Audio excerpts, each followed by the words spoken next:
И здравейте хора, аз съм Голема и днес ще говорим за предстоящия 6 сезон на Под прикритие, който много нашумява в последните дни.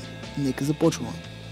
Първо ще поговорим за това в кое време ще се развива сериала. Интересното тук е, че дори създателите казват различни неща, като имаме информация, че той ще бъде напред в бъдещето с нови герои, но също така знаем, че ще има и част в миналото, където ще видим предисторията на герои като Джаро и Куката. Моята хипотеза тук е, че точно Джаро и Куката ще играят главна роля, като може би Куката ще е новия бос в новия сериал, в бъдещето и ще се разказва за неговата история в миналото. Може би. Също така Юлиан Вергов ще има нов герой в сериала и той също ще играе много важна роля, това знаем със сигурност. Знаем също, че ще има сцени в Франкфурт и Малта, което може би значи, че ще имаме и повече чуждестранни актьори в сериала.